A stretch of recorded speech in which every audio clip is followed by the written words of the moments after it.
আসসালামু আলাইকুম। HSC 24 batch তোমাদের মধ্যে অনেকেই ঢাকা বিশ্ববিদ্যালয়ের যে চারুকলা বা ফাইন আর্টস ইউনিট আছে সেটা নিয়ে ইন্টারেস্টেড ফিল করেছো এবং আমাদেরকে জানিয়েছো যে এই ইউনিটটা যে বিস্তারিত তোমরা জানতে চাও।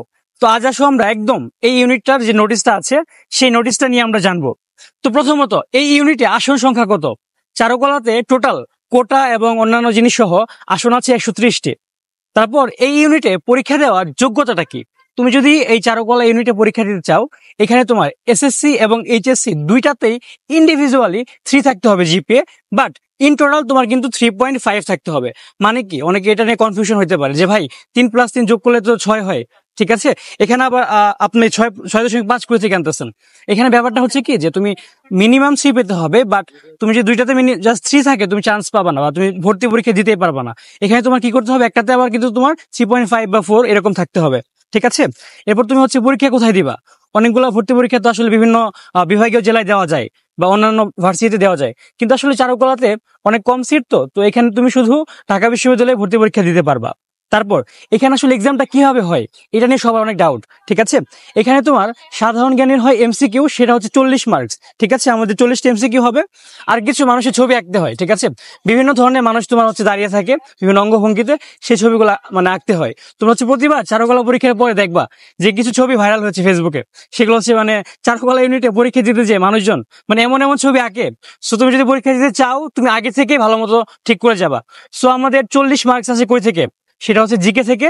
আর 60 মার্কস কি বিভিন্ন ধরনের মানুষের ছবি আঁকতে হয়, ঠিক আছে। টোটাল কত হলো 100 মার্কস। আর আমাদের এসএসসি এবং এইচএসসি যে জিপিএ আছে সেখান থেকে 10+10 টোটাল কি 120 নাম্বার। এই 120 নাম্বারে হচ্ছে তোমার চারুকলাতে এক্সাম দিতে হবে, ঠিক আছে। আর প্রতিটা যে ভুল উত্তর দিবা তুমি, সেই ভুল উত্তরের জন্য তোমার 0.25 কাটা হবে। আর পাস মার্কস হচ্ছে 40, ওকে। আর একটা জিনিস মনে রাখবা, পাস করলে কিন্তু আসলে চান্স হবে না। পাস জিনিসটা কি একটা সান্ত্বনা পুরস্কার, সো পাস করার ধান্দায় থাকা যাবে না। তোমার হচ্ছে টার্গেট থাকবে তুমি যত বেশি মার্কস পেতে পারো। তারপর এই যে আমাদের 40 মার্কসের জিকেটা আসছে, এই জিকেটার প্রশ্নগুলা কই থেকে আসছে সেটা কিন্তু তোমাদের প্রশ্ন।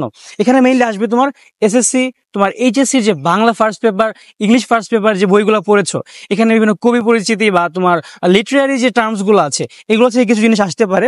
তারপর আমাদের যে শিল্প, সংস্কৃতি, কৃষ্টি বা কালচার যে জিনিসগুলো আমাদের আছে, যেমন ধরো যে ম্যাডোনা 43 এই আর্টটা কার, বা ধরো যে আমরা কোন শিল্পীকে পটুয়া নামে ডাকি, এই জিনিসগুলা, ঠিক আছে।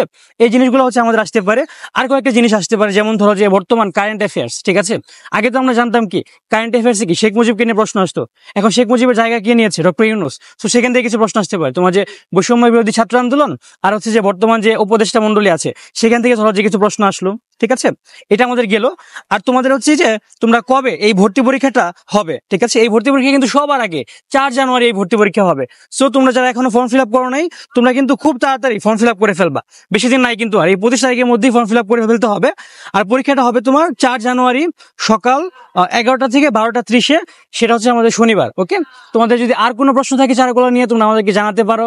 আর আমরা ট্রাই করবো চারুকলার জিকে নিয়ে বা আরো জিকের যে বিগত বছরের প্রশ্ন অ্যানালাইসিস আছে সেটা নিয়ে জানাতে, বা তোমাদের যে ড্রয়িং গুলো আছে কিরকম ড্রয়িং আসে বা কিভাবে ভালো করতে পারো সেটা নিয়ে আমরা আলাদা ভিডিও বানানোর ট্রাই করবো ইনশাল্লাহ। ধন্যবাদ সবাইকে, আসসালামু আলাইকুম।